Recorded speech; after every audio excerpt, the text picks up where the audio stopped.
Setelah hampir 1 jam perjalanan, mereka akhirnya tiba di bandara. Rafa turun lebih dulu, membuka pintu untuk Tia, lalu mengeluarkan koper dari bagasi. Bandara. Batin Tia terkejut. Berarti, akan pergi jauh. Tapi kemana, keluar kota atau bahkan ke luar negeri? Ayo, kita masuk, ucap Rafa sambil mengulurkan tangannya. Tia menyambut uluran itu, dan mereka melangkah masuk. Untuk melanjutkan perjalanan selanjutnya. Saat tiba di area keberangkatan, Tia mendapati sebuah pesawat sudah standby di landasan.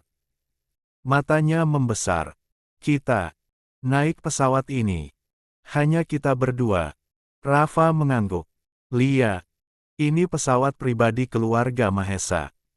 Leon yang memfasilitasi kita untuk bulan madu. 51. Tia terperangah. Mereka benar-benar baik. Setelah membantu acara pernikahan kemarin, sekarang mereka juga memberi fasilitas sebesar ini. Kamu benar, jawab Rafa sambil tersenyum. Mereka memang orang-orang yang luar biasa. Sangat menghargai orang-orang di sekitarnya, bahkan para karyawan.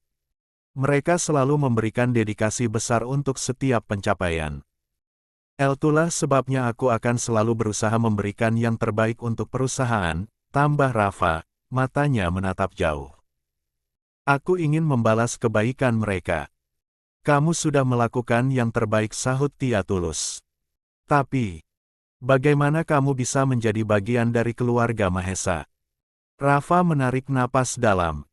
Seperti yang pernah aku ceritakan, aku dibesarkan di panti asuhan. Orang tuaku meninggal saat aku berusia 3 tahun karena kecelakaan bus pariwisata. Sejak itu, aku tumbuh tanpa keluarga kandung. Tia menatapnya dengan sorot mata lembut. Waktu SMP aku bertemu Leon.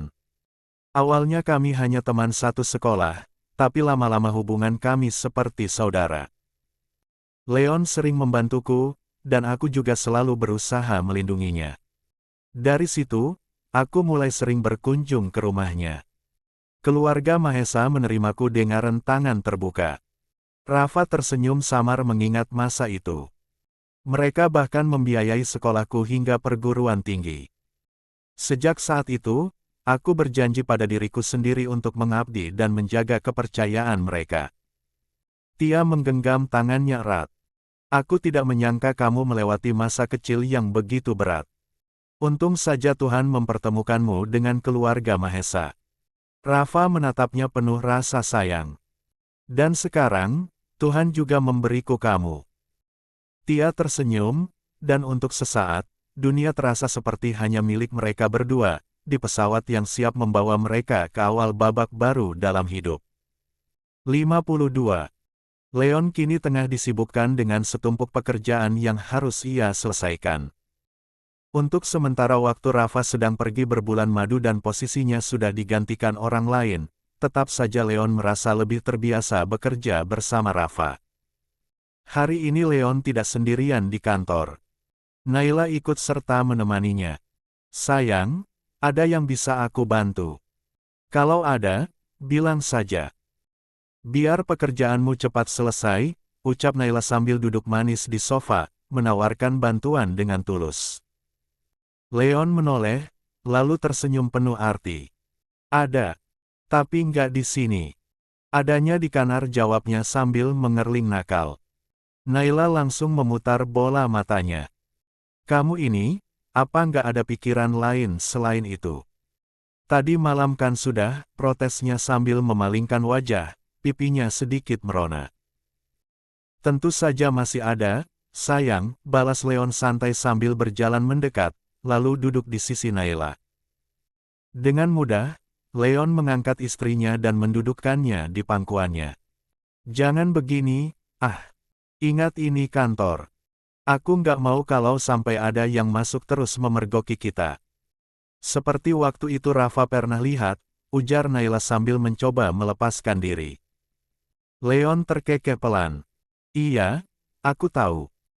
Kalau tidak, dari tadi aku sudah menerkamermu, ucapnya sambil mendaratkan kecupan singkat di pipi istrinya. Aku tidak yakin. Kamu kan suka tidak tahu tempat, ejek Naila sambil mencubit hidung suaminya dengan gemas. Cubitan itu sedikit keras hingga membuat hidung Leon memerah. Aduh, sakit, sayang. Keluh Leon manja, memegangi ujung hidungnya. Abis kamu sih. Siapa suruh goda-goda aku terus, bela Naila sambil tersenyum puas. Ya sudah, sana cepat kerja. Kalau begini terus, kapan selesainya? Naila menegur sambil menepuk pahanya. Lia, iya. Aku kerja sekarang, jawab Leon. La menurunkan Naila dari pangkuannya, lalu berdiri. Kamu duduk manis di sini ya. Tunggu suami tampanmu ini menyelesaikan pekerjaan hari ini, katanya sambil berjalan menuju meja kerjanya. Siap, Tuan, jawab Naila sambil tersenyum lebar. Ingin Naila menimpali kenarsisan suaminya, tapi Naila urungkan niatnya itu. Naila tahu jika ia kembali bersuara bisa-bisa suaminya berbalik mendekatinya, dan semua pekerjaannya kembali terbengkalai. Leon yang sudah duduk di kursi kebesarannya segera membuka laptopnya, memeriksa email, dan mulai membalas pesan-pesan penting. Sementara itu, Naila hanya duduk di sofa, menatap lekat sosok suaminya.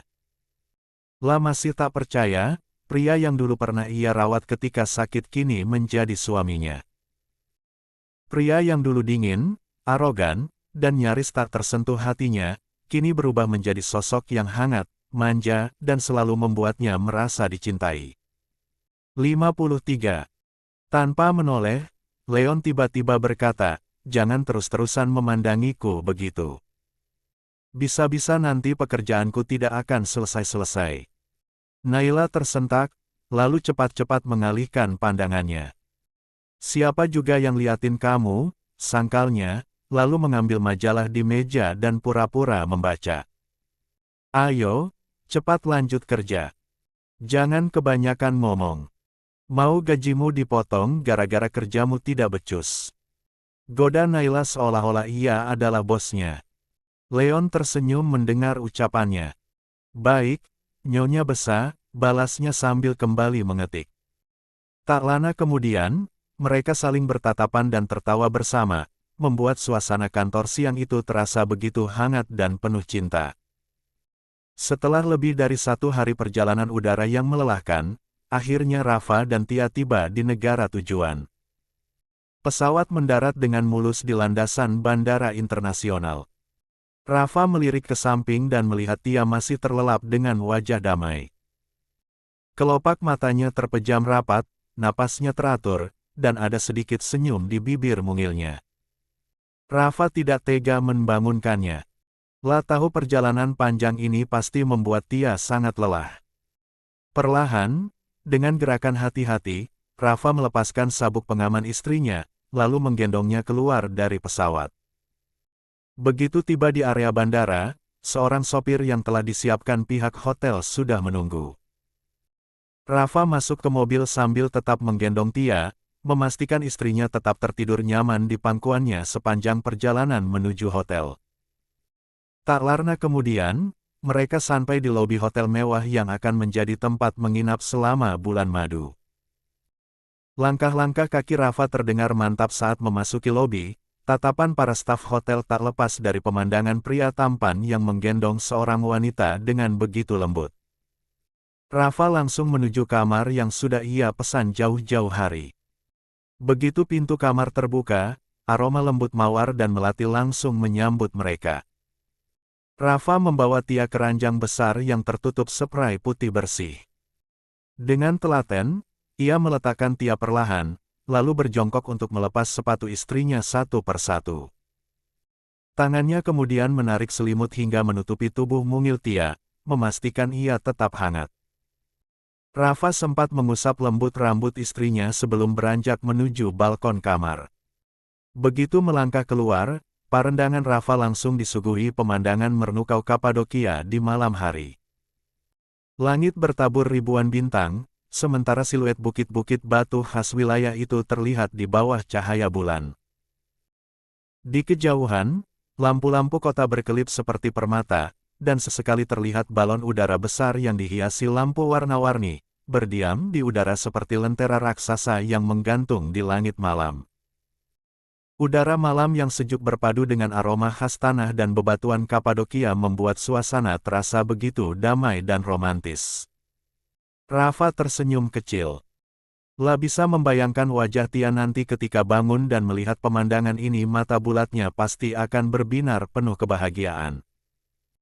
Tempat ini adalah impian Tia sejak lama, impian yang tak sempat ia wujudkan bersama kedua orang tuanya. Rafa, 54. Bersyukur bisa menjadi orang yang mewujudkannya.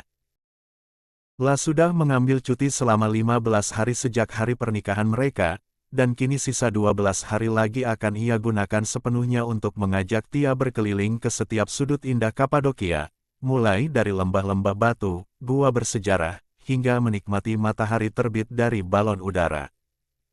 Rafa berdiri bersandar pada pagar balkon, menatap jauh ke hamparan langit. Dalam hati, ia berjanji akan membuat bulan madu ini menjadi momen yang tak akan pernah dilupakan Tia. Sudah cukup ia melihat gadis itu menderita di masa lalu. Mulai sekarang, ia ingin hidup Tia penuh senyum dan tawa. Sebuah pikiran nakal sempat melintas di kepalanya, tentang malam-malam romantis mereka kelak.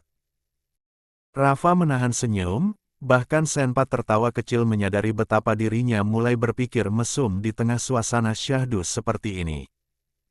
La menghela napas panjang, lalu kembali menatap pemandangan. Gugusan lampu kota di bawah sana memang indah, tetapi bagi Rafa, tak ada yang lebih indah daripada gadis yang kini tidur di dalam kamar itu. Jadi ini rasanya jatuh cinta, gumam Rafa pelan. Tidak ada yang lebih indah dan menarik selain dari orang yang dicintai. Rafa meneguhkan hati dan berjanji, cintanya hanya untuk Tia seorang, dan ia akan menjaganya seumur hidup. 55. Tia menggeliatkan tubuhnya pelan, merasakan rasa kantuk yang masih menggantung setelah tidur cukup lama. La mengerjap beberapa kali, mencoba menyesuaikan pandangan dengan cahaya redup di ruangan itu.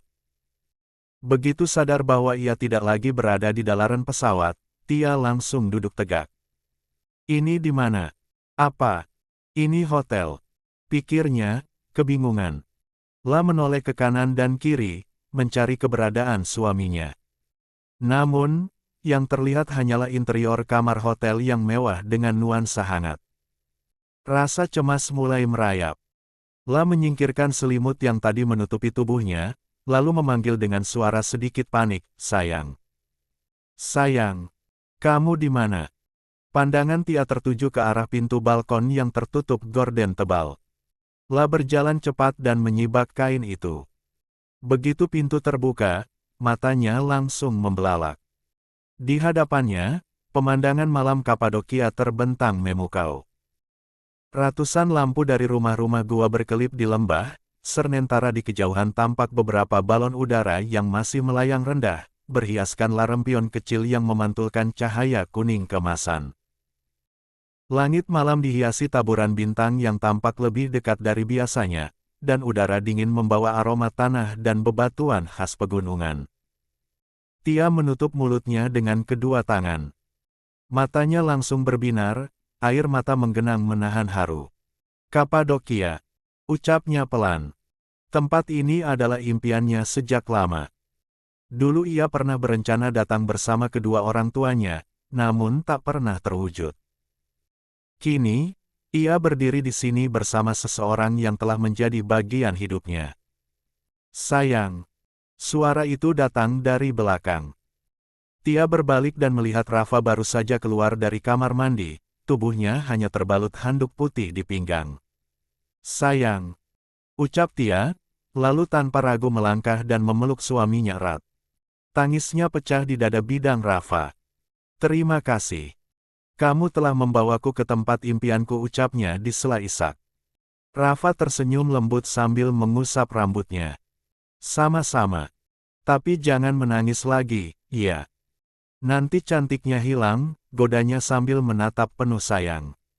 Dengan ibu jarinya, Rafa menghapus sisa air mata di pipi Tia. Jangan pernah menangis lagi. Kecuali kalau itu tangisan bahagia, pintanya. Tia hanya mengangguk, lalu kembali menyandarkan kepalanya di dada Rafa. Rasanya begitu menenangkan, aroma maskulin yang segar dari tubuhnya membuat Tia merasa aman dan nyaman. Rafa membalas pelukan itu, tangannya mengelus lembut punggung sang istri. Setelah beberapa saat, Tia melepaskan pelukan dan menatap Rafa. Tanpa peringatan, ia menjinjitkan kaki, menarik tengkuk suaminya, dan mengecup bibirnya. Ciuman itu lembut, meski masih terasa kaku karena canggung. Rafa sempat terkejut, tapi tak membiarkan momen itu berlalu. La membalas ciuman Tia, kali ini lebih dalam. Tangan Tia yang semula bertumpu di leher Rafa mulai bergerak pelan, mengusap dada bidangnya lalu menuruni perutnya dengan sentuhan ragu namun penuh rasa ingin tahu. Mereka larut dalam ciuman yang hangat namun penuh perasaan, seolah waktu berhenti hanya untuk mereka berdua. 56. Tidak ada yang ingin melepaskan. Sampai suara keroncongan perut mereka terdengar bersamaan. Mereka spontan terdiam, lalu tertawa bersamaan. Kamu lapar? Tanya Rafa. Tia menunduk dengan pipi memerah. Lia, aku lapar. La tak menyangka dirinya bisa memulai ciuman terlebih dahulu. Kalau begitu, ayo kita makan malam di luar, ajak Rafa sambil tersenyum. Baiklah. Tunggu sebentar, aku bersiap dulu. Janji tidak akan lama, ucap Tia cepat, lalu mencium pipi Rafa sebelum bergegas ke kamar mandi. Rafa mengelus pipinya yang baru saja dicium, lalu bergumam pelan dengan senyum nakal, ternyata kamu sudah mulai berani, ya. Udara Kapadokia malam itu begitu sejuk, seakan membawa aroma batuan tua dan hembusan angin dari lembah yang penuh sejarah. Lampion-lampion gantung berwarna keemasan menyala lembut di jalanan batu, menciptakan suasana hangat di tengah langit gelap yang bertabur bintang. Rafa menggandeng tangan Tia, membawanya menuju restoran terbuka di tepi tebing yang menghadap langsung ke panorama kota. Meja mereka diterangi cahaya lilin, sementara di sudut ruangan, musisi lokal memainkan lagu-lagu romantis dengan alat musik tradisional Turki. Tak lama, pelayan datang membawakan buku menu dan dengan ramah menjelaskan hidangan khas Kapadokia. Rafa menunduk sedikit, bertanya menggunakan bahasa Inggris yang fasih, sementara sesekali ia menoleh ke Tia untuk memastikan apa yang istrinya inginkan. Aku ingin kamu coba tes tea kebab, ucap Rafa sambil tersenyum. Makanannya unik, dimasak di dalam pot tanah liat, lalu dipecahkan saat disajikan. Katanya, ini favorit wisatawan di sini. Tia mengangguk penuh semangat. Kedengarannya menarik. Baiklah, aku ikut saja. Rafa memesan tes tea kebab, roti pide hangat, serta teh apel yang harum. Ketika hidangan tiba, aroma rempah-rempah khas langsung menyeruak, membuat Tia tak sabar mencicipinya. Begitu suapan pertama masuk ke mulutnya, mata Tia berbinar. Enak sekali. Aku suka, ucapnya dengan ekspresi bahagia. Rafa tersenyum puas. Aku senang kalau kamu suka. Makan malam mereka penuh kehangatan. Sesekali Rafa menyuapkan potongan daging ke mulut Tia, dan Tia membalas dengan senyum malu-malu. Tawa kecil di antara mereka membuat malam itu semakin manis, seolah Kapadokia sedang merestui cinta keduanya. Selesai makan malam, Rafa menggandeng tangan Tia berjalan menyusuri kota tua yang dikelilingi bangunan batu kapur. Suasana begitu syahdu, lampu jalan ternaram, suara musik jalanan, dan langit malam yang dihiasi balon-balon udara bercahaya yang masih melayang rendah. Tia menghentikan langkahnya, terpana oleh pemandangan. Indah sekali. 57. Rafa lalu mendekati seorang pria tua pemilik toko kerajinan, berbicara dalam bahasa Turki dengan lancar. Tia memperhatikan dengan takjub ketika Rafa meminta pria itu membantu memotret mereka. Kamu bisa bahasa Turki? Tanya Tia, heran. Rafa merangkul pundaknya sambil tersenyum. Hanya beberapa kata. Aku suka belajar bahasa asing. Kadang hal kecil seperti ini bisa sangat membantu. Tia menatap suaminya dengan kagum. Kamu itu tampan, baik, pintar. Lengkap sudah, ucapnya memuji. Rafa terkekeh sambil mencubit kecil ujung hidung istrinya. Kalau lengkap, berarti aku hanya butuh satu hal lagi.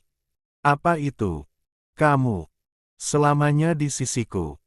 Malam itu mereka berfoto dengan latar belakang balon udara bercahaya yang perlahan naik ke langit. Tia menyandarkan kepala di lengan Rafa, hatinya dipenuhi rasa syukur. Dulu aku berencana datang ke sini bersama orang tuaku. Tapi takdir berkata lain. Tuhan justru menghadirkanmu, yang membawaku ke sini. Setelah puas berkeliling, mereka kembali ke hotel. Perjalanan pulang terasa hangat, tangan mereka tak pernah terlepas satu sama lain. Sesampainya di kamar, Tia menuju koper yang belum sempat dikemas. Kamu mandi duluan, sayang. Aku menunggu. Rafa mengangguk, mengecup kening istrinya sebelum masuk kamar mandi. Begitu pintu tertutup, Tia menarik napas panjang. La menyiapkan baju tidur Rafa, lalu menatap sebuah pakaian khusus yang diberikan Naila sebelumnya. Jemarinya bergetar, namun senyumnya penuh keyakinan. Mulai malam ini, aku akan menjalankan kewajibanku sebagai seorang istri. Tak lama kemudian, Rafa keluar dari kamar mandi dengan bertelanjang dada. La terlihat segar, rambutnya masih sedikit basah. Sementara itu, Tia masuk bergantian untuk mandi. Rafa segera mengenakan pakaian yang telah Tia siapkan dan duduk bersandar di ranjang sambil mengecek ponselnya. Tanpa Rafa sadar Tia sudah berada di sisi ranjang. Sayang. Suara lembut memanggilnya. Rafa menoleh dan langsung meletakkan ponsel di nakas. Pandangannya tertahan, napasnya seakan tercekat. Apa? Aku tidak pantas memakai ini. Tanya Tia dengan gugup. Rafa berdiri, langkahnya mantap mendekat. Bukan begitu. Kamu cantik sekali. Aku suka. Kalau perlu, kamu bisa memakainya setiap malam. Nanti kita beli banyak model seperti ini. Tia tersenyum malu. Meski jantungnya berdebar kencang, ia melangkah mendekat. Rafa menyambuternya, meraih 58 tangannya, lalu menariknya ke dalam pelukannya yang hangat. Mereka saling menatap, seolah berbicara tanpa kata. Rafa mengangkat jemarinya, membelai pipi Tia yang memerah, lalu menunduk mencium bibirnya perlahan. Ciuman itu lembut, penuh rasa sayang, sebelum semakin dalam seiring Tia membalas dengan penuh kepercayaan.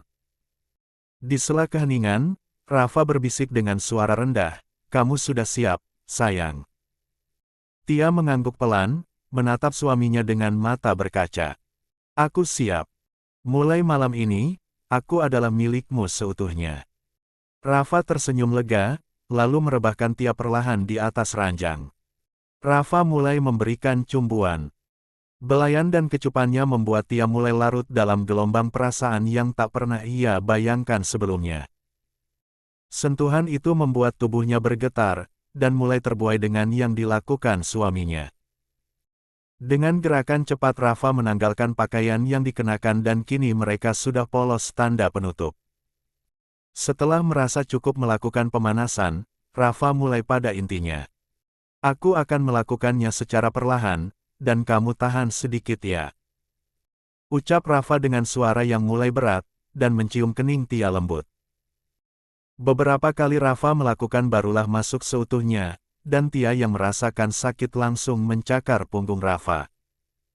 Rafa berhenti sejenak membiarkan Tia agar lebih tenang, dan terbiasa dengan rasa yang pertama bagi mereka berdua.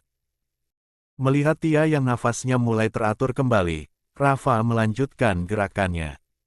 Tia mulai merasakan sensasi yang berbeda, yang tadinya terasa sakit kini berubah. Tia mulai mendesah. Saat mencapai puncak kenikmatan, suara erangan bersahutan mengisi kesunyian malam. Rafa menurunkan tubuhnya dari atas tubuh Tia.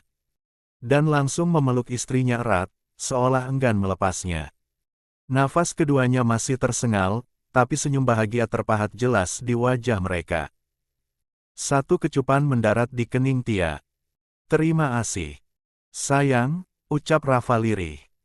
Tia menatap suaminya, mata berbinar dengan air mata haru. "Sama-sama, aku pun berterima kasih atas segalanya. Mulai malam ini, aku benar-benar milikmu."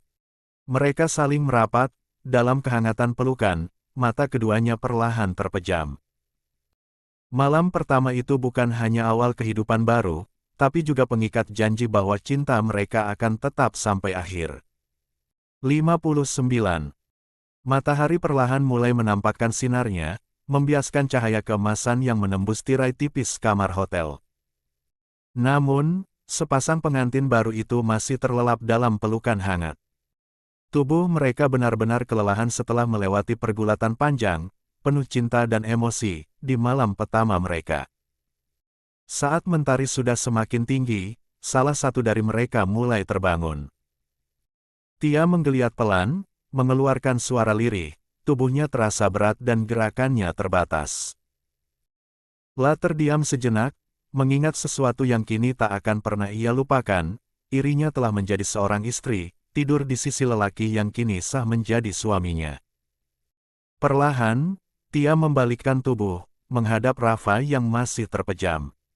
Pandangannya jatuh pada dada bidang sang suami. Seketika pipinya memanas, teringat jelas bagaimana keintiman mereka malam tadi. Kini Tia bukan lagi gadis polos yang tak tahu caranya berciuman atau bersentuhan. La telah belajar langsung dari lelaki yang penuh kelembutan dan kesabaran. Hatinya bergetar, syukur tak henti terucap.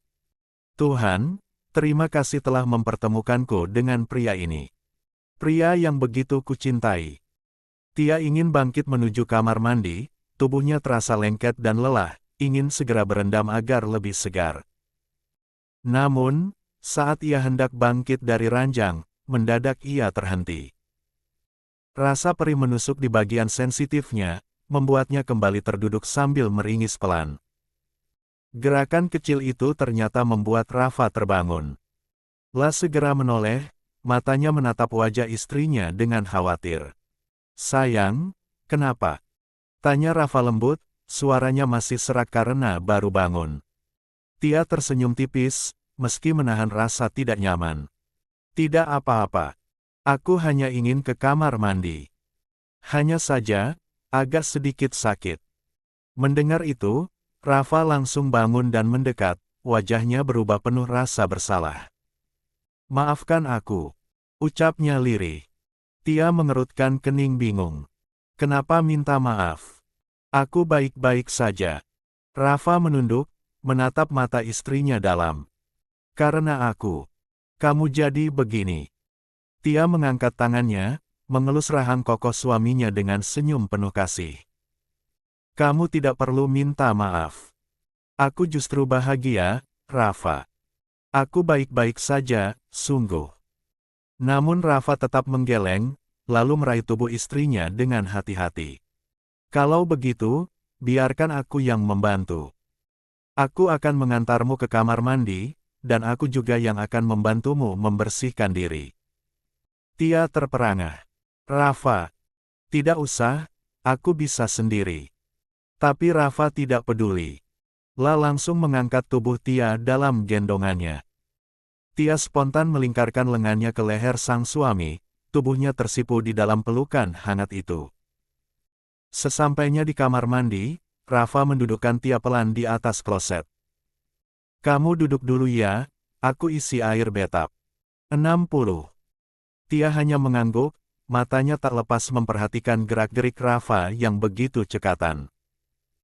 La menuangkan air hangat ke dalam bathtub, lalu menambahkan beberapa tetes minyak aromaterapi dan garam mandi agar tubuh Tia bisa lebih rileks. Tia tersenyum haru. "Kamu bahkan memikirkannya sampai sejauh ini." Rafa menoleh sambil tersenyum tipis. "Pagi ini aku hanya ingin memanjakanmu. Kau sudah berjuang semalam, biarkan aku yang mengurusmu sekarang." Begitu air terisi penuh, Rafa kembali menghampiri Tia, lalu dengan lembut mengangkat tubuh istrinya ke dalam bathtub. Perlahan ia meletakkan Tia agar nyaman, memastikan air hangat menyelimuti tubuhnya. Tia menarik napas lega. Hangat sekali. Terima kasih, sayang. Rafa ikut masuk ke dalam bathtub dan duduk di belakang Tia. Ia lalu mengambil busa sabun dan mulai menyabuni belakang istrinya. Gerakannya lembut, penuh kesabaran, seolah takut melukai. Tia tersipu, wajahnya merona. Rafa, aku bisa sendiri. Tidak usah sampai seperti ini, aku tidak apa-apa. Rafa tersenyum, menggeleng pelan. Biarkan aku. Sekali ini saja, atau kalau bisa. Setiap pagi. Aku ingin merawatmu, bukan hanya sebagai suamimu, tapi juga sebagai lelaki yang mencintaimu sepenuh hati. Kata-kata itu membuat dada Tia bergetar hebat. La terdiam, lalu tersenyum, tak lagi membantah. Sentuhan Rafa begitu lembut, bukan sekadar memanjakan tubuhnya, tapi juga menenangkan hatinya. Perlahan Tia memejamkan mata, dan menyandarkan tubuhnya pada tubuh suaminya, dan menikmati setiap perhatian kecil yang diberikan Rafa. La merasa benar-benar diperlakukan seperti seorang ratu, dan di dalam hatinya tumbuh perasaan yang semakin dalam, cinta yang tak akan pernah bisa tergantikan. Setelah puas membersihkan diri, Tia dan Rafa keluar dari kamar mandi dengan wajah segar. Tia mengenakan jubah mandi, rambut panjangnya masih terbalut handuk, sementara Rafa hanya mengenakan handuk yang melilit di pinggangnya. Begitu mereka duduk di ranjang, Rafa segera meraih ponselnya. Sayang, kamu mau makan apa? Sudah hampir jam makan siang. Aku pesan makanan ya. Tanyanya lembut. Tia tersenyum sambil merapikan handuk di kepalanya. Apa saja? Aku ikut saja yang kamu pesan. Baiklah, jawab Rafa, lalu segera memesan beberapa menu khas Turki untuk mereka berdua. Sambil menunggu makanan datang, Rafa menghampiri Tia yang duduk di depan meja rias. Sini, biar aku bantu mengeringkan rambutmu. Tia terkekeh kecil. Terima kasih karena kamu selalu saja memanjakanku. Itu sudah tugasku. Dengan telaten, Rafa mengambil pengering rambut lalu menyisir jari-jarinya di sela rambut basah istrinya. Perlahan ia mengeringkan helaian demi helaian rambut panjang Tia. Setelah cukup kering, ia mengambil sisir dan merapikannya hingga terlihat indah berkilau. Kini giliran Tia yang tersenyum. Sekarang gantian. Kamu duduk sini. 61. Rafa menurut, duduk di kursi tempat Tia tadi. Dengan handuk kecil, Tia mengeringkan rambut suaminya, lalu memberi pijatan lembut di kepalanya. Rafa memejamkan mata, merasakan ketenangan dari sentuhan halus tangan istrinya. Tak lama, makanan yang mereka pesan pun datang, menemen orak-arik telur khas Turki dengan tomat dan paprika, simit roti berbentuk cincin bertabur wijen, keju Turki, buah zaitun, dan 2 gelas teh hitam hangat. Wangi sekal. Tia menelan ludah, perutnya memang sudah lapar. Rafa menyodorkan roti simit padanya. Coba ini, sayang. Kamu pasti suka. Tia menggigit kecil, matanya berbinar. Enak sekali. Rasanya berbeda dari roti biasa. Mereka pun makan bersama, saling menyuapi dan sesekali tertawa kecil saat makanan belepotan di bibir mereka. Sarapan itu sederhana, namun penuh kehangatan dan cinta. Setelah makan, Rafa bersandar di sofa, menarik Tia ke pelukannya. Hari ini kita tidak usah kemana-mana, ya. Sudah siang, aku juga ingin kamu istirahat. Tia mengangguk manis. Aku setuju. Masih ada hari esok. Kita nikmati saja waktu berdua. Hari itu mereka hanya menghabiskan waktu di kamar hotel. Dari balkon, mereka menatap langit sore yang dipenuhi balon udara berwarna-warni. Malam pun datang, dan mereka kembali larut dalam cinta. Beberapa hari setelahnya, pasangan itu mengisi waktu dengan berbagai aktivitas. Seperti pagi ini, Rafa mengajak Tia menaiki balon udara raksasa. Tia memeluk lengan suaminya erat-erat saat balon perlahan terangkat. Senyumnya merekah tanpa henti, matanya berbinar menatap pemandangan lembah dan rumah-rumah batu khas Kapadokia dari ketinggian. Rafa, ini indah sekali. Aku seperti mimpi, ucapnya terharu. Rafa menoleh, memandang wajah istrinya yang penuh kebahagiaan. Aku akan selalu berusaha semampuku untuk mewujudkan segala mimpimu. Tia tersenyum penuh haru, lalu menyandarkan kepalanya di lengan Rafa. Hari lain, mereka berkunjung ke Hagia Sophia di Istanbul. Tia tertegun menatap megahnya bangunan bersejarah itu, dengan kubah besar dan mosaik-mosaik indah di dindingnya. Selama ini aku hanya melihatnya di televisi. Aku tidak percaya sekarang benar-benar berdiri di sini, gumam Tia. Rafa meraih tangannya. Aku janji, kita akan berkunjung ke banyak tempat yang kamu mau. Bukan hanya di Turki, tapi kemanapun kamu mau, akan aku usahakan. Terima kasih sayang, ucap Tia begitu bahagia. Mereka juga singgah ke Topkapi Palace, bekas istana megah para Sultan Utsmaniyah. Tia berjalan menyusuri halaman yang luas dengan mata berbinar, kagum pada detail arsitektur yang mewah. 62. Aku merasa seperti putri kerajaan, kata Tia sambil tertawa. Memang, kamu adalah putriku, balas Rafa dengan senyum penuh cinta. 1. Tia tersipu malu, dan kamu adalah pangeranku. Mereka kembali melakukan perjalanan dan tidak ketinggalan, mereka juga mengunjungi Grand Bazaar, pasar tradisional terbesar di dunia. Tia begitu senang menilai souvenir, kain, dan perhiasan khas Turki, sementara Rafa hanya tersenyum melihat antusiasme istrinya. Dan tak lupa mereka membeli oleh-oleh untuk Leon dan Naila dan untuk yang lainnya. Malam terakhir di Turki tiba. Mereka berdiri di balkon hotel, menatap langit malam bertabur bintang. Udara dingin membuat Tia merapat ke pelukan Rafa. Bahagia, bisik Rafa sambil memeluk pinggang istrinya dari belakang. Tia menoleh, lalu berbalik menghadapnya. Senyumnya merekah. Sangat bahagia. Ini akan jadi kenangan terindah dalam hidupku, sayang, lalu menyandarkan kepalanya di dada suaminya, mendengarkan detak jantung yang menenangkan. Rafa mengusap lembut rambut istrinya. Aku janji akan selalu membuatmu bahagia. Dalam keadaan apapun, aku tidak akan pernah melepaskanmu. Tia menatapnya dalam, matanya berkilat lembab. Aku juga berjanji, Rafa. Aku akan selalu setia padamu, menemanimu di saat senang maupun sulit. Kita akan selalu bersama, apapun yang terjadi. Mereka berciuman di bawah cahaya bulan, menyegel janji cinta yang akan mereka bawa hingga akhir hayat. 63. Rafa dan Tia sudah bersiap untuk kembali ke tanah air setelah bulan madu mereka yang begitu mengesankan.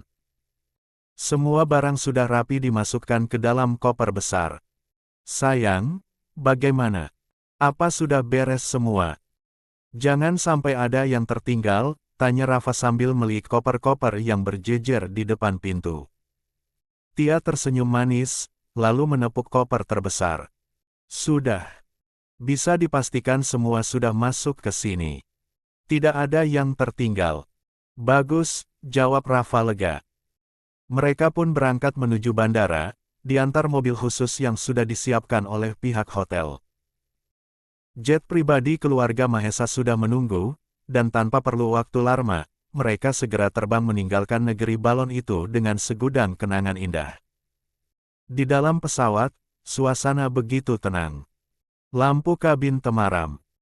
Tia bersandar di bahu Rafa, jemari mereka saling bertaut, hingga akhirnya keduanya terlelap dalam tidur panjang selama penerbangan.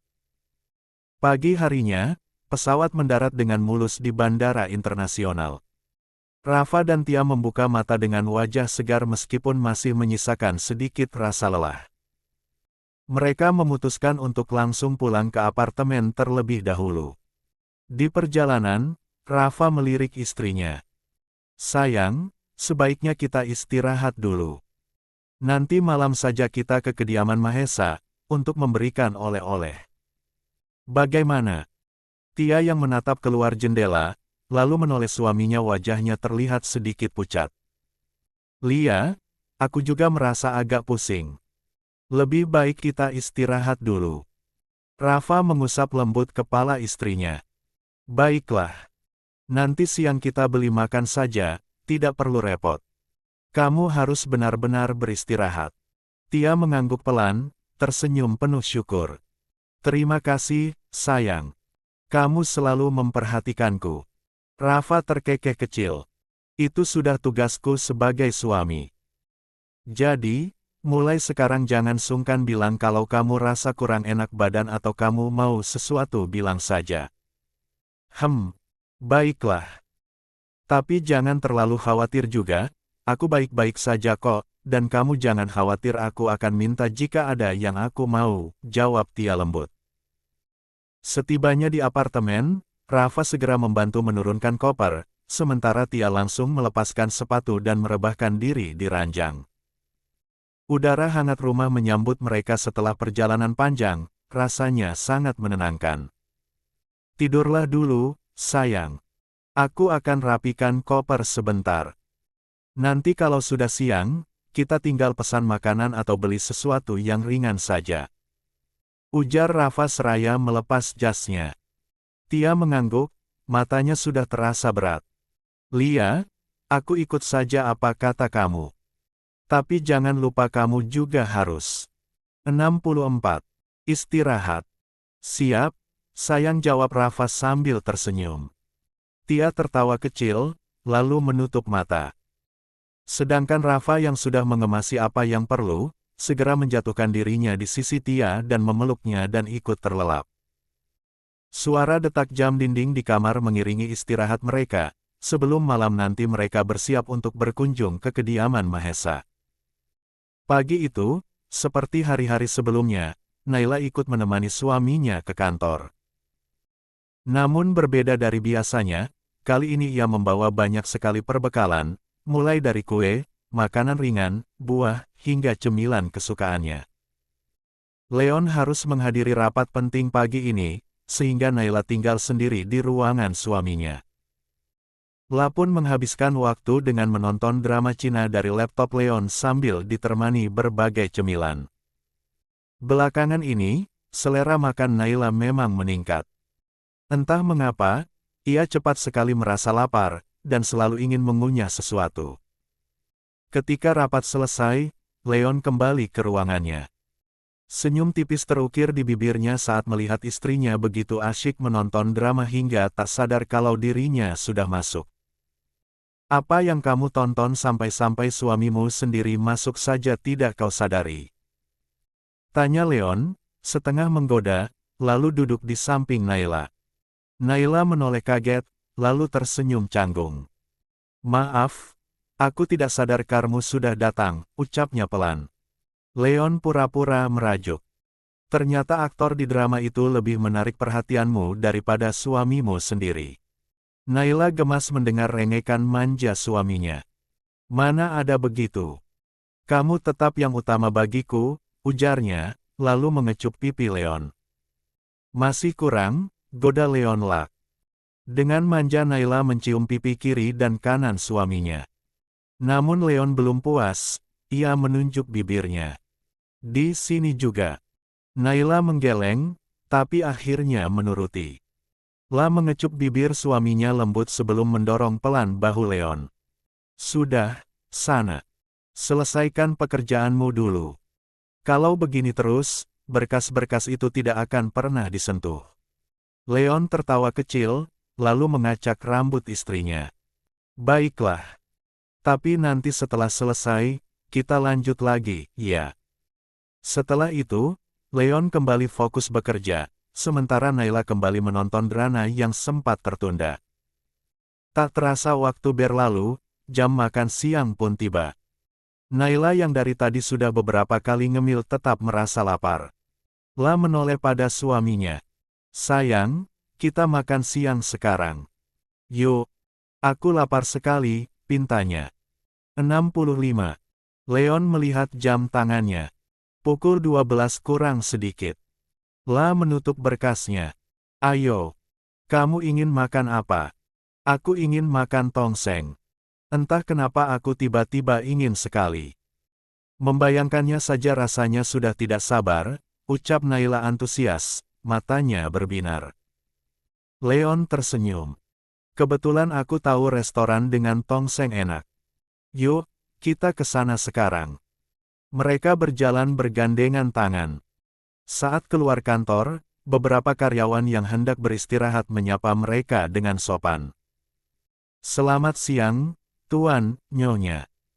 Leon hanya mengangguk, sementara Naila membalas dengan ramah, selamat siang juga.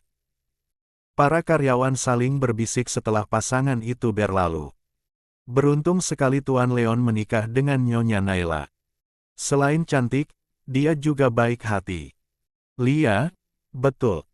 Coba bayangkan kalau Tuan dulu menikah dengan mantannya, pasti akan sombong sekali. Naila dan Leon akhirnya tiba di restoran. Mereka langsung diarahkan ke ruangan VIP. Namun, tanpa mereka sadari, ada sepasang mata yang memperhatikan penuh kebencian. Lebih tepatnya tatapan pada Naila.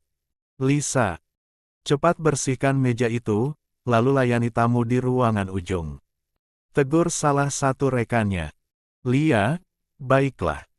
Jawab Lisa singkat, ia sedang memikirkan ide untuk mengerjai Naila. Ternyata kamu berhasil memiliki Tuan Leon. Naila, aku pastikan kamu tidak akan bahagia, aku akan balas sakit hatiku padamu. Ucapnya Lisa penuh amarah mengingat bagaimana dia harus diusir dari kediaman Mahesa karena Naila. Padahal dia sendiri yang telah melakukan kesalahan fatal.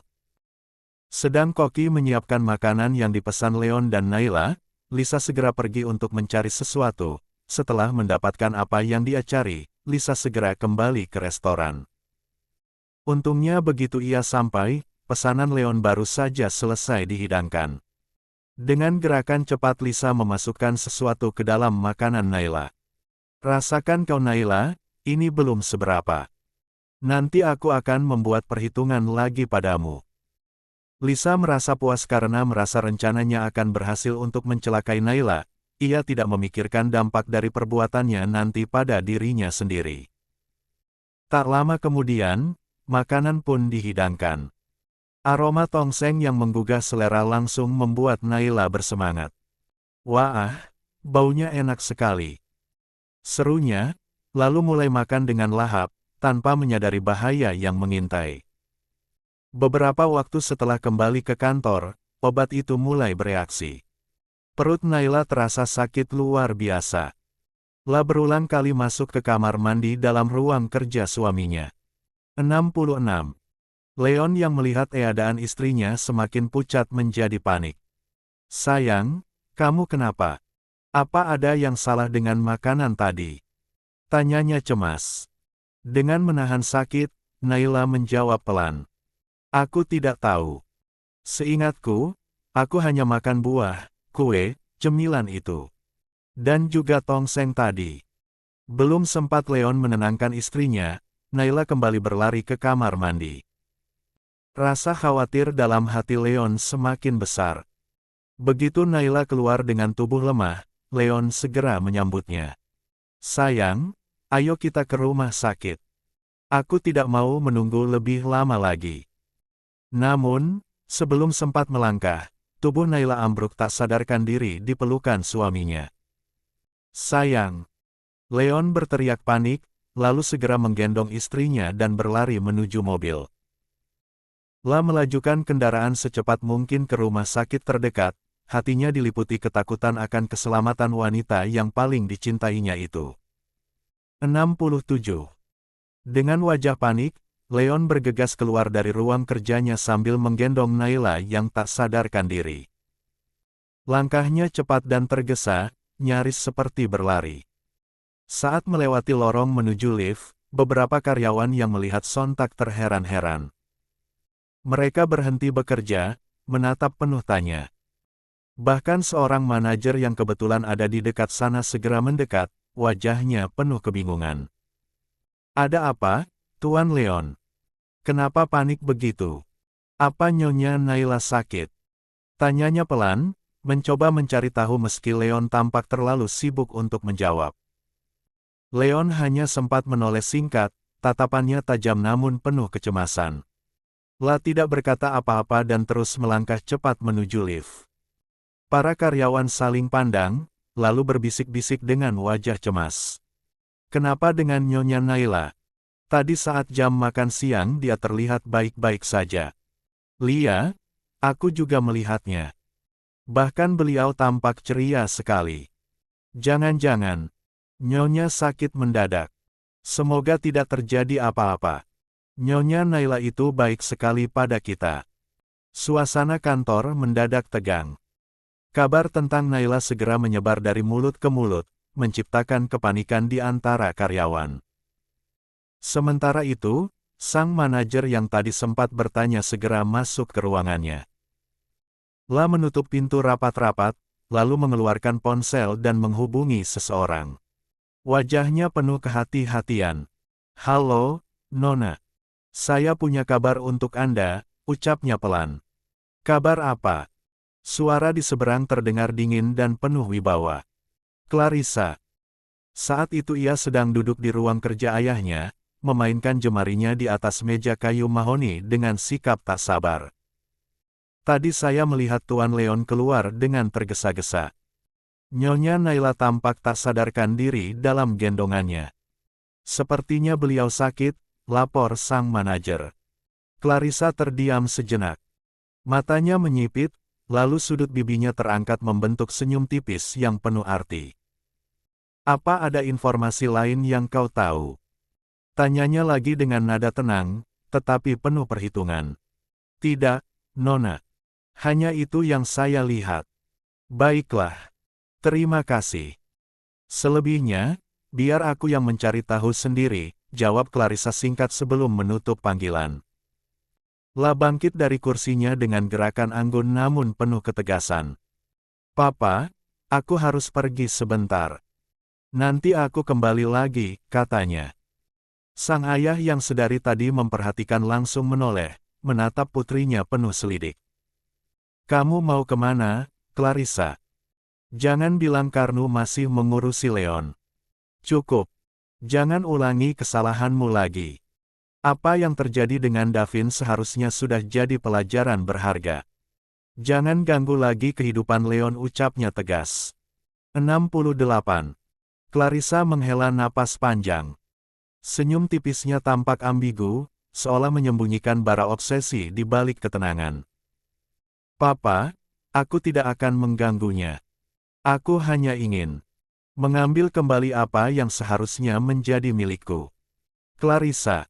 Suara ayahnya meninggi, matanya membulat tajam. "Jangan seperti ini. Leon sudah bahagia dengan istrinya. Kamu masih muda, banyak pria baik di luar sana yang akan mencintaimu dengan tulus. Jangan butakan hatimu dengan obsesi. Kalau memang kamu mencintai Leon, seharusnya kamu bisa merelakannya." Namun Clarissa menggeleng pelan. Tatapan matanya begitu keras, yang penuh ambisi. "Tidak, Pak. Aku hanya menginginkan Leon.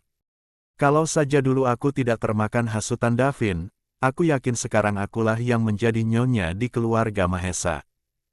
Sang ayah mengepalkan tangan di atas meja. Wajahnya mengeras, suaranya syarat peringatan. "Papa sudah mengingatkanmu. Jangan sampai ulahmu menyeret perusahaan ini lagi ke jurang masalah. Ingat, kondisi perusahaan kita baru saja stabil setelah hubungan kerja dengan Leon diputuskannya secara sepihak. Sekali lagi kamu membuat masalah, bisa dipastikan perusahaan ini hanya tinggal nama." Clarissa menoleh, menatap ayahnya dengan tatapan penuh keyakinan. "Tenang saja, Pak. Aku tidak akan melakukan kesalahan yang membahayakan perusahaan. Ini murni urusan pribadiku." Tanpa menunggu persetujuan dari ayahnya, Clarissa langsung melangkah pergi, meninggalkan ayahnya yang masih terpaku di tempat. Sang ayah hanya bisa menghela napas panjang, kepalanya menggeleng pelan. "Astaga, Clarissa.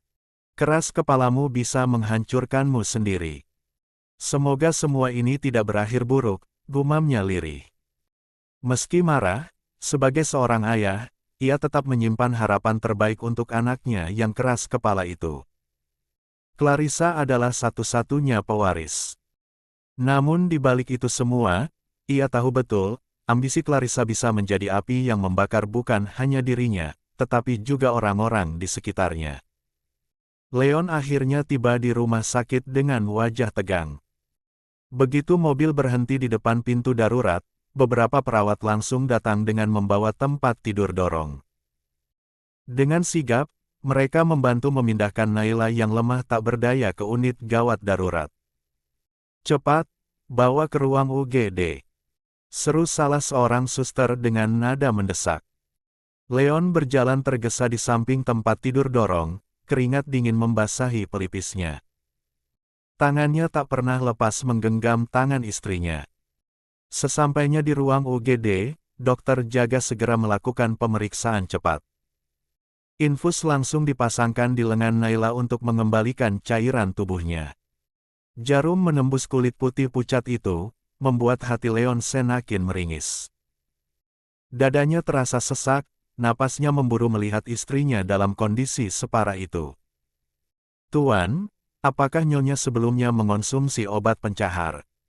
tanya dokter sambil terus memeriksa kondisi Naila. 69.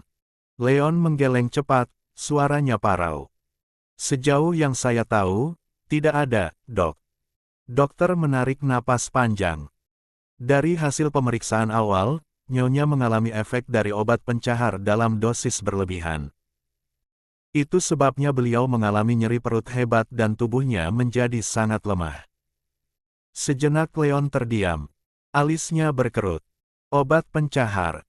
Mustahil Naila meminum itu dengan sengaja. Lalu, dari mana datangnya? Pikirnya. Jika karena makanan di restoran tadi, mengapa dirinya baik-baik saja? La mendekat, duduk di sisi ranjang, lalu menggenggam tangan istrinya lebih erat. Jemarinya bergetar, namun genggamannya penuh keteguhan. "Sayang, bagaimana perasaanmu?" bisiknya lirih. Naila membuka mata perlahan. Suaranya begitu lemah, hampir tak terdengar. "Perutku sakit sekali, Leon." Leon menyeka keringat dingin yang membasahi wajah pucat Naila, lalu membelai lembut tangan istrinya itu, mencoba menyalurkan kekuatan yang bahkan nyaris tidak ia miliki. "Kamu kuat, ya. Dokter akan memberikan obat supaya kamu cepat pulih. Aku di sini bersamamu," ucapnya dengan suara bergetar. Hatinya nyeri, melihat wanita yang selalu ceria kini terbaring pucat dan lemah. Senyum hangat Naila yang biasanya menyambutnya setiap hari kini tergantikan oleh ekspresi menahan sakit. Tak lama kemudian, dokter kembali mendekat dengan ekspresi serius. "Tuan, saya ingin memastikan sesuatu. Apakah mungkin Nyonya sedang hamil?" Leon terbelalak, tubuhnya seolah membeku. "Hamil, Dok? Maksud Anda?" "Istri saya sedang hamil." Suaranya terdengar gemetar, campuran antara terkejut dan bingung. "Saya belum bisa memastikan," jawab dokter tenang. "Namun sebaiknya diperiksa lebih lanjut oleh dokter kandungan. Jika benar, maka pengobatan harus disesuaikan untuk wanita hamil agar tidak membahayakan janin." Ucapan itu membuat suasana ruangan seolah berhenti sejenak. Naila refleks menggenggam tangan Leon lebih erat, matanya berkaca-kaca dipenuhi rasa takut sekaligus bersalah. "Sayang, bagaimana kalau aku memang hamil? Apa tidak apa-apa? Aku takut terjadi sesuatu pada calon anak kita," ucap Naila dengan suara bergetar. Air matanya menetes, mengalir di pipinya yang pucat. "Aku sungguh tidak tahu kalau aku hamil. Belakangan ini aku memang cepat lelah dan selalu lapar. Tapi aku tidak menyangka itu tanda kehamilan." Leon langsung membelai kepala Naila penuh kasih, meski hatinya sendiri diguncang rasa takut yang sama. La mencoba tersenyum, meski matanya memerah menahan gejolak. "Dengarkan aku, sayang. Jangan pikirkan hal buruk. Kalau benar kamu hamil, aku yakin calon anak kita akan baik-baik saja. Dia pasti kuat. Sama seperti mamanya. Naila menatap Leon dengan air mata yang terus mengalir. Di balik ketakutannya, ia merasakan ketenangan dari genggaman tangan sang suami.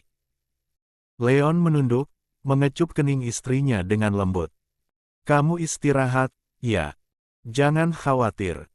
Aku akan pastikan semuanya baik-baik saja. Aku tidak akan membiarkan apapun terjadi padamu. Atau pada anak kita. Kalimat itu meluncur dengan penuh janji dan keteguhan, seolah menjadi sumpah seorang suami sekaligus seorang calon ayah. 70. Ruangan dokter kandungan itu terasa tenang dengan aroma lembut minyak esensial. Seorang dokter wanita tersenyum ramah, menyambut pasangan muda yang tampak sedikit gugup. Nyonya, silakan berbaring di sini. Kita akan melakukan pemeriksaan kehamilan, ucap dokter dengan suara menenangkan. Naila bangkit perlahan dari kursinya. Leon segera sigap menuntun bahu istrinya dengan hati-hati, seolah khawatir sentuhan kecil saja bisa membuatnya terluka. Naila tersenyum tipis, merasa tenang dengan kehadiran Leon di sampingnya. Setelah Naila berbaring di atas ranjang pemeriksaan, dokter berkata sopan, "Maaf, Nyonya. Saya akan mengangkat sedikit bajunya agar kita bisa melakukan USG." Dokter mulai menyapukan gel dingin ke perut Naila, lalu menggerakkan transduser USG secara perlahan. Beberapa detik terasa seperti menit. Ruangan hening, hanya terdengar suara mesin. Hingga akhirnya dokter tersenyum dan berkata, "Selamat, Tuan, Nyonya. Tidak lama lagi, kalian akan menjadi orang tua." Pemeriksaan menunjukkan adanya kantung kehamilan. Usianya baru sekitar 3 minggu. 2. Leon terdiam sesaat, seolah ingin memastikan ia tidak salah dengar. Sementara Naila menatap layar dengan mata berkaca-kaca. "Benarkah, dokter?" tanya Naila pelan, suaranya bergetar. "Benar, Nyonya. Kehamilan Anda baru memasuki usia 3 minggu. Masih sangat muda, tapi sudah terlihat jelas." Dokter tersenyum, ikut merasakan kebahagiaan pasangan itu. Leon spontan meraih tangan Naila, lalu menunduk menyentuh perut istrinya yang masih rata. "Sayang, kita akan jadi orang tua. Ada Leon kecil di sini," ucapnya dengan suara penuh haru. Aku sangat bahagia. Tidak ada kabar yang lebih indah dari ini." Naila tersenyum, meski matanya mulai basah. "Aku juga tidak menyangka. Tuhan memberi kita anugerah secepat ini." Namun, seketika ekspresinya berubah cemas. "Tapi, bagaimana dengan kondisiku tadi? Apakah kehamilan ini baik-baik saja?" Leon menoleh ke arah dokter, segera bertanya, "Bagaimana, dok? Istri saya dan bayi kami? Tidak apa-apa, kan?" Dokter mengangguk. Meskipun tadi Nyonya mengalami dehidrasi akibat buang air berlebihan, untungnya kehamilan ini tidak terganggu. Namun, ke depan harus lebih hati-hati. Jangan sembarangan mengonsumsi makanan atau obat-obatan yang tidak dianjurkan untuk wanita hamil. Naila menarik napas lega. Tangan halusnya mengusap perutnya perlahan, seolah menyapa calon buah hati mereka. "Syukurlah, dokter," tanya Leon sambil tersenyum malu, "bolehkah saya tahu? Bayi kami laki-laki atau perempuan?" Dokter terkekeh kecil mendengar antusiasme itu. "Tuan, pada usia 3 minggu, janin masih berupa kantung." 71. Kehamilan. Jenis kelamin belum bisa terlihat hingga usia sekitar 16-20 minggu. Jadi, untuk sekarang, yang terpenting adalah menjaga kesehatan ibu dan calon bayi. Naila ikut tersenyum mendengar jawaban itu, sementara Leon mengangguk penuh semangat. Dokter melanjutkan dengan suara serius namun lembut. "Nyonya harus mulai menjaga pola makan. Hindari makanan setengah matang apalagi mentah, terlalu pedas, atau yang mengandung bahan kimia berbahaya. Perbanyak konsumsi sayur, buah, protein, vitamin dan air putih. Istirahat yang cukup juga penting. Kemudian dokter menatap Leon. Peran suami juga sangat penting. Di awal kehamilan, emosi wanita cenderung tidak stabil karena perubahan hormon. Tuan harus lebih sabar, memberi dukungan, dan menjaga kondisi mental nyonya agar tetap positif. Leon mengangguk mantap. Saya akan pastikan Naila dan bayi kami baik-baik saja. Saya akan lakukan semuanya sesuai anjuran, Dok. Setelah memberikan resep vitamin dan obat yang aman untuk ibu hamil, dokter menambahkan, jangan lupa kontrol rutin. Untuk saat ini, karena kondisinya sudah membaik, Nyonya boleh pulang hari ini. Naila tersenyum lega, lalu menatap Leon penuh syukur. Dalam hati, ia berjanji akan menjaga anugerah yang Tuhan titipkan padanya. Perjalanan pulang terasa berbeda kali ini. Meski tak banyak bicara, kebahagiaan jelas terpancar dari wajah mereka. Mobil melaju perlahan menuju kediaman Mahesa. Leon membawa mobil dengan hati-hati. Sayang, ada yang kamu inginkan? Tanya Leon sambil melirik Naila sesekali. Naila tersenyum. Untuk sekarang tidak. Tapi entahlah, mungkin lain kali. Leon ikut tersenyum. Baiklah, kalau nanti ada yang kamu mau dan kamu merasa sesuatu jangan ragu. Langsung katakan, iya. Begitu mobil tiba di halaman rumah, Leon segera turun dan bergegas membukakan pintu untuk Naila. Tanpa memberi kesempatan istrinya berdiri sendiri, ia langsung menggendongnya. Sayang, aku bisa jalan sendiri. Aku tidak apa-apa, protes Naila kecil. Leon menggeleng. Tidak, aku tidak mau ambil risiko. Kamu dan bayi kita harus aman. Naila hanya bisa tersenyum dan menggeleng pasrah. Gabi yang melihat dari ruang tamu sontak berdiri. Wajahnya panik, mengira sesuatu terjadi pada menantunya. Naila, sayang, kamu kenapa? Serunya khawatir. Leon membawa Naila sampai ke ruang keluarga dan mendudukkannya di sofa dengan hati-hati. Aku tidak apa-apa, Ma, jawab Naila sambil tersenyum.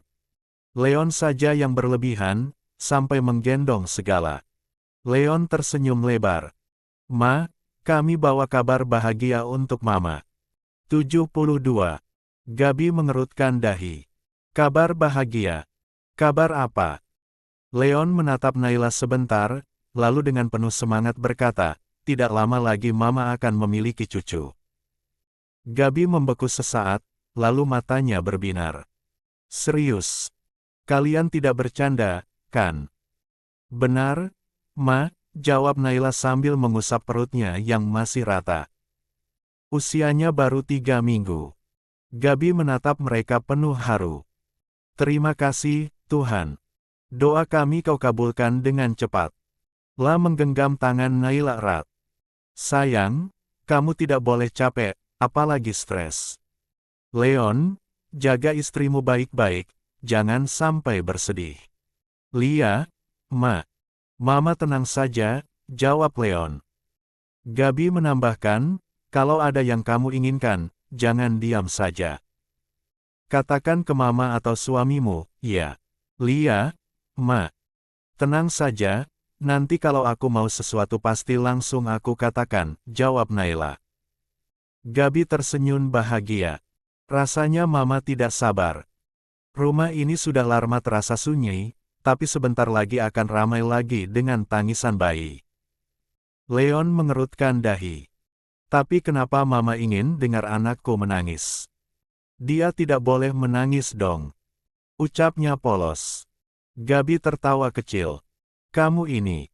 Nanti juga kamu akan mengerti maksud Mama. Tak lama, Naila juga menyampaikan kabar bahagia itu kepada paman dan bibinya.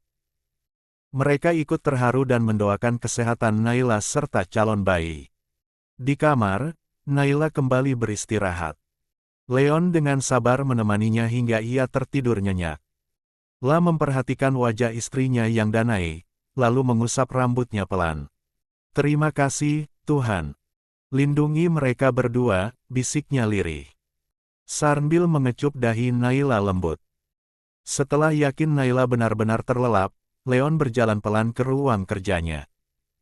Ekspresinya berubah serius. La mengambil ponsel dan menghubungi salah satu anak buahnya. Biasanya Rafa yang menangani urusan seperti ini, tapi Leon tak ingin mengganggu sahabatnya yang baru saja kembali dari bulan madu. Begitu panggilan tersambung, Leon berkata tegas, "Datangi restoran yang aku kunjungi tadi siang bersama Naila. Ambil rekaman CCTV saat jam makan siang tadi." "Baik, Tuan. Saya segera melaksanakan," jawab anak buahnya singkat. Anak buah Leon tiba dengan penampilan rapi agar tidak mencurigakan siapapun.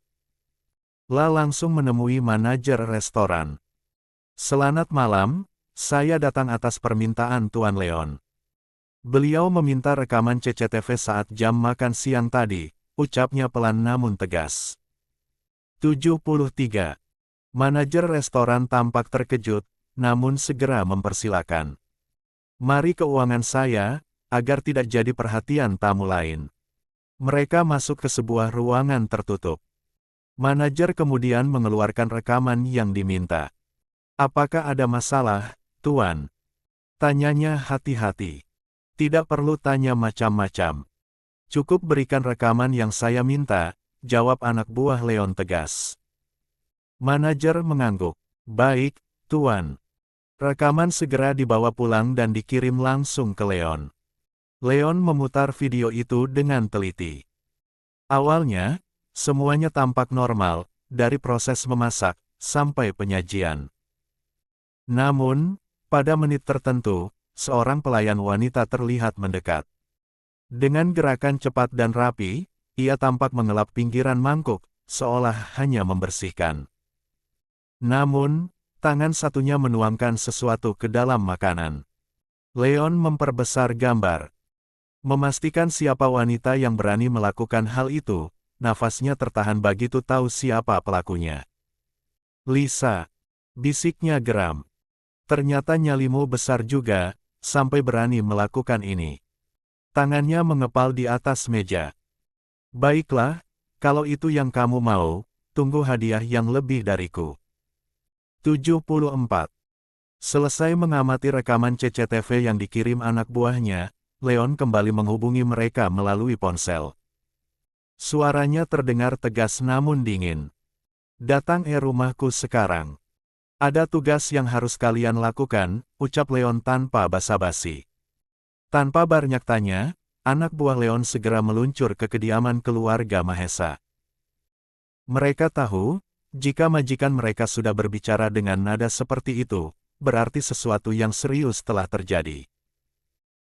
Tak lama, mereka sudah berdiri di halaman belakang rumah dan mewah itu, sedangkan Leon tatapannya begitu tajam, raut wajahnya menunjukkan campuran amarah dan kecemasan. "Istriku. Hampir saja celaka hari ini," ujar Leon, suaranya bergetar menahan emosi. "Untung saja Naila dan calon anak kami selamat. Jika tidak, perempuan itu akan menerima balasan langsung dariku." Anak buahnya saling berpandangan, memahami betapa besar rasa sayang dan cinta Leon pada istrinya. Mereka hanya mengangguk tanpa berani berkata apapun. Leon kemudian menunjukkan video yang menjadi bukti. Setelah melihat video itu, para anak buahnya mengangguk mantap. Mereka paham betul apa yang harus dilakukan. "Tuan, setelah kami memberikan pelajaran padanya, apa kami harus memasukkannya ke dalam penjara?" tanya salah seorang dari mereka dengan hati-hati. "Tentu saja. Aku tidak mau dia berkeliaran setelah apa yang dia lakukan. Bisa-bisa dia kembali membuat masalah yang lebih buruk pada istriku dan anakku," jawab Leon dengan nada dingin penuh ancaman. Tanpa banyak bicara lagi, mereka segera meninggalkan kediaman Mahesa untuk menjalankan perintah yang telah diberikan. Sekitar pukul 8 malam, Lisa baru pulang dari restoran tempatnya bekerja. Sepanjang perjalanan menuju kos-kosan, ia tersenyum puas. Bayangan tentang Naila yang kesakitan dan keluar masuk kamar mandi membuatnya merasa senang. Namun senyum itu perlahan memudar begitu ia tiba di depan pintu kamarnya. Aroma yang menggiurkan langsung menyambut hidungnya. Wangi sekali. Siapa yang sudah mengantarkan makanan? Gumamnya bingung sambil mengendus-endus udara. Dengan sedikit waspada, Lisa masuk dan menyalakan lampu. Matanya langsung tertuju pada sebuah mangkuk tongseng yang tersaji rapi di meja makan kecilnya. Tongseng, bisiknya heran. Namun ekspresinya segera berubah tegang. Apa jangan-jangan? Tidak mungkin. Aku sudah melakukan semuanya dengan rapi. Lisa berniat membuang makanan itu, namun langkahnya terhenti ketika suara asing terdengar dari sudut ruangan. 75. Apa yang Anda lakukan, Nona?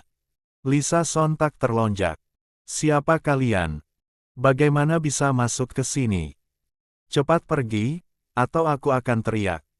Serunya panik. Dari balik bayangan, dua pria berbadan tegap muncul. Salah satu dari mereka tersenyum sinis. Jangan begitu, Nona. Kami datang dengan baik. Kami hanya mengantarkan makanan ini. Tahukah Anda? Ini kiriman langsung dari Tuan Muda Mahesa. Anda benar-benar beruntung. Lisa semakin pucat. Lah bisa menebak, tongseng itu bukan sembarang makanan. Pasti ada sesuatu di dalamnya. Aku tidak mau. Bawa makanan itu pergi, atau kalian saja yang memakannya. Serunya, mencoba terdengar tegas meski suaranya bergetar. Pria itu menggeleng. Tidak bisa begitu, Nona. Kami membawa amanat dari Tuan Muda. Kami harus memastikan Anda memakannya. Tepat di depan kami. Lisa mundur selangkah. Tidak. Aku tidak mau memakannya. Lisa panik lalu ia berniat untuk menumpahkan mangkuk itu, tapi gerak-geriknya terbaca dan salah satu anak buah Leon bergerak lebih cepat. Tangannya yang besar langsung meraih mangkuk tersebut, membuat Lisa kehilangan kesempatan. Tidak semudah itu, Nona, ucap pria itu dengan nada mengejek. Kemudian, pria satunya mengeluarkan ponsel dan memperlihatkan sebuah video. Lisa langsung membelalak. Dari mana kalian dapatkan itu? Serunya panik. Video ini akan tersebar, Nona. Kalau Anda tidak menurut, ucap pria itu dengan senyum licik. Ternyata video yang ditunjukkan anak buah Leon adalah video Lisa sedang bercumbu bersama beberapa pria. Lisa terdiam. Wajahnya memucat, keringat dingin mulai mengalir di pelipis. Jika video itu tersebar, habislah riwayatnya. Cepat makan, ujar pria itu tegas. Tidak ada pilihan lain. Dengan tangan bergetar, Lisa menyuapkan sendok pertama. Namun begitu makanan itu masuk ke mulutnya, lidahnya seperti terbakar. Rasa pedasnya luar biasa, seolah kuahnya hanya cabai setan yang dihancurkan. Ini sungguh berbeda dengan tongseng yang disajikan untuk Naila siang tadi. Kerongkongannya terasa panas, keringat bercucuran deras, bahkan dari hidungnya mulai keluar cairan. Namun ancaman terus diberikan. Habis Karen. Kalau tidak kau tahu akibatnya. Dan tidak ada minum sebelum mangkuk itu kosong, ujar pria itu ingin. Lisa ingin berhenti, namun tatapan kedua pria itu begitu tajam. Lah sadar. Balasan dari Leon baru saja dimulai. Dengan susah payah, Lisa terus memasukkan tongseng itu ke dalam mulutnya. Lidahnya terasa terbakar. 76. Kerongkongannya panas, dan kini perutnya mulai perih seperti tersiram api. Aku sudah tidak sanggup. Lirih Lisa dengan suara serak, air matanya jatuh membasahi pipi yang sudah basah oleh keringat. Salah satu anak buah Leon mendekat dengan tatapan dingin. Tidak bisa, Nona. Anda harus menghabiskannya. Jika Anda tidak bisa menyuapnya sendiri, kami akan membantu.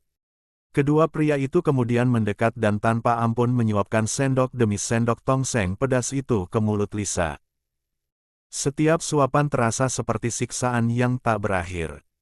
Nafas Lisa tersengal, wajahnya merah padam, matanya sembab.